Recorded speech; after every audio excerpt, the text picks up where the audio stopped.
Qué tal gente? ¿Cómo están? Espero que estén súper bien. Mi nombre es Mario Guerrero Schurter y les doy la bienvenida a esta clase número 3 del taller de programación básica en Python. En esta seguidilla de videos repasaremos lo que son las funciones y colecciones ordenadas. En el primer bloque veremos lo que son las estructuras de una función, la importación y uso de los módulos y también la creación de funciones y módulos personalizados. Y en el segundo bloque repasaremos lo que son las listas, que la vimos un poquito anteriormente, las tuplas y terminaremos con los strings ampliamente utilizados en este taller, pero que en esta clase nos adentraremos en su capacidad como colección ordenada.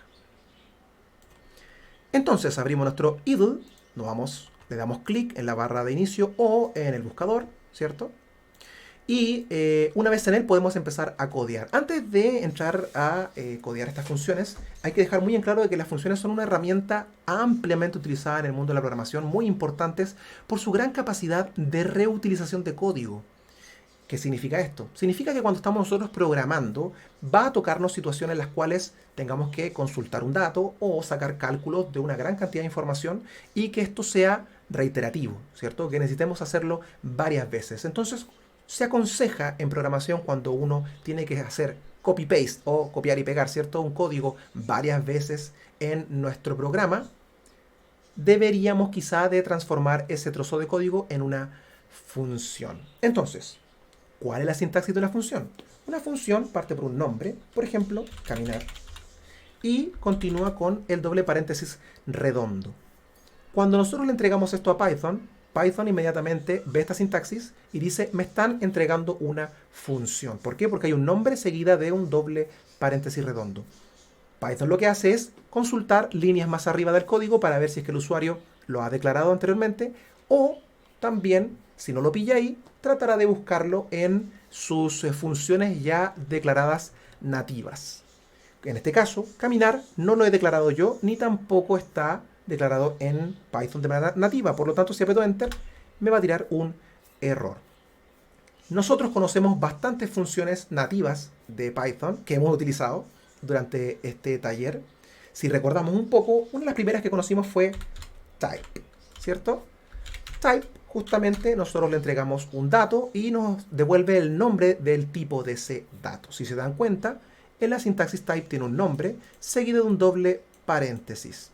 ¿Qué significa en una función un doble paréntesis? Significa que todo lo que vaya dentro de este paréntesis serán argumentos de la función, o sea, datos que la función puede utilizar para poder trabajarlos y luego ejecutar para entregarnos un resultado. En este caso, type recibe cualquier tipo de dato básico de Python y nos devolverá, ¿cierto?, el nombre de este. Por ejemplo, lo hemos visto antes, ¿cierto? Una cadena de caracteres nos va a devolver que es de clase string.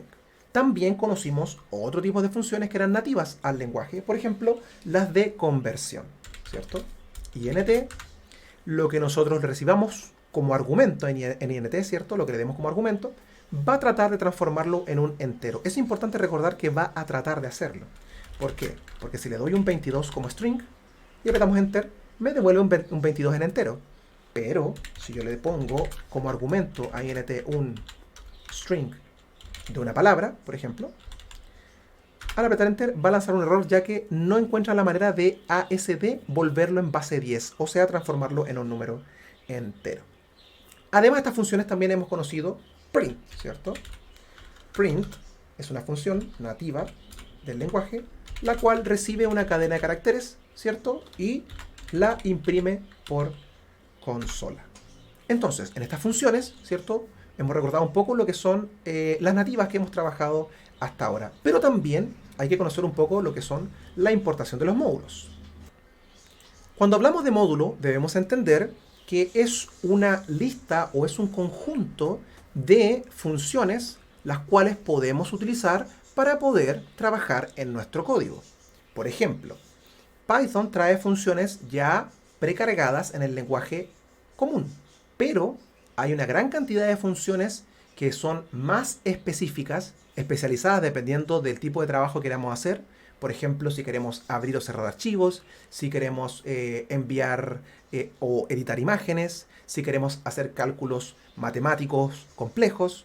etcétera, etcétera. Dependiendo de el trabajo que queramos hacer dentro del programa, podemos nosotros trabajar con funciones que son más especializadas. Python no las carga de manera automática porque si cargara todas las funciones que él tiene, sería una muy mala utilización de la memoria, ya que tendría que cargar una cantidad de módulos gigantesca. Entonces, ¿qué es lo que hace Python? Le permite a uno, de manera propia, ¿cierto?, cargar los módulos que uno necesite para trabajar en la situación específica. Entonces, ¿cuál es la sintaxis para poder cargar un módulo? En inglés hay que decirle desde. Desde tal módulo quiero cargar tal función. Entonces, como tal sería from, ¿cierto? Desde, y vamos a poner un módulo conocidísimo en Python que es el módulo de las librerías de matemáticas. Entonces, math en inglés, que significa matemáticas, ¿cierto? Desde math, impórtame, ¿cierto? Import, ¿cierto? Una función en particular. El módulo math maneja una gran cantidad de funciones. Una de las más conocidas es la square root, ¿cierto? Que en inglés significa raíz cuadrada, ¿cierto? Square root es justamente la función para poder sacar la raíz cuadrada de un número en particular. Entonces, apretamos Enter, ¿cierto? Y en este momento ya tenemos precargada esta función que pertenece al módulo math. Entonces, por ejemplo, si yo quisiera sacar la raíz cuadrada de 4, tendría que escribir, ¿cierto? Square root, el nombre de la función, doble paréntesis, ¿cierto? Y dentro como argumento el número que quiero calcular. Por ejemplo, 4. Que me devuelve un 2. Y así podría irle dando otra clase de números. Por ejemplo, imagínense que quiero sacar el cálculo de 16, ¿cierto? 4, ¿cierto? Si se dan cuenta, square root devuelve siempre un número real, ya que la gran mayoría de resultados de la raíz cuadrada son números reales, ¿cierto? Números decimales. Por lo tanto, prefiero utilizar el tipo de dato con mayor utilización de espacio de memoria.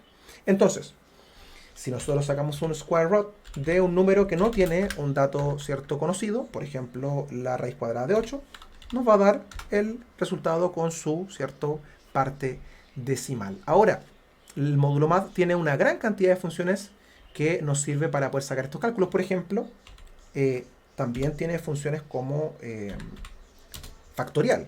Por ejemplo, si decimos que desde math, ¿cierto?, queremos importar, ¿cierto?, factorial, ¿cierto? Le damos Enter y esta función, como muchos recordarán de las clases de matemáticas, lo que permite hacer es que nosotros le entregamos un número y va a hacer la multiplicación desde el número 1 hasta el número que nosotros le dimos. Por ejemplo, si yo escribo factorial, ¿de quién? Si escribo factorial de, por ejemplo, 4, me va a devolver la multiplicación de 1 por 2 por 3 por 4, ¿cierto? Que eso sería 1 por 2, 2, 2 por 3 es 6 y 6 por 4, 24. Por lo tanto, debería devolverme 24, correcto. Entonces, desde esa perspectiva, nosotros podemos ya apreciar para qué sirve y cómo funciona, ¿cierto?, esta capacidad de poder importar módulos a nuestro código. Y limpiando un poco la pantalla para no confundirnos con los datos anteriores, por último, pero no menor, además de importar las funciones de los módulos, también podemos renombrarlas para poder utilizarlas en nuestro código de manera más cómoda. Por ejemplo, en este caso trabajaremos con el módulo random. From random, ¿cierto? Importaremos la función randint, ¿cierto? Si yo aprieto Enter, la función la estaré invocando o importando con ese mismo nombre. Pero yo quiero renombrarla para poder usarla más cómodamente en el código. La palabra reservada que sumo ahora es as. Justamente al escribir esto, Python va a leer y va a decir, quiere que importe randint del módulo random, pero que lo importe con el siguiente nombre. Y el nombre va a ser solamente R.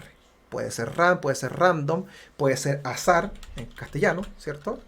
Entonces, si yo aprieto Enter, ¿cierto?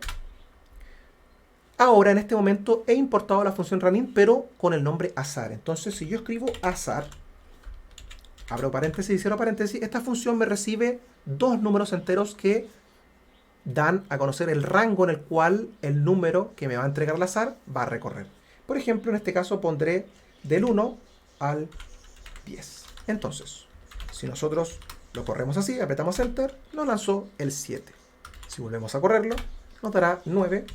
Si volvemos a correrlo, nos dará 6. Y así sucesivamente un número al azar entre el 1 y el 10. En este caso podemos ver cómo la capacidad de poder importar funciones desde un módulo nos permite también trabajarlas con el nombre que nosotros queramos darle de manera más cómoda. En el siguiente video aprenderemos a cómo crear nuestras propias funciones y también trabajarlas con nuestros módulos personalizados.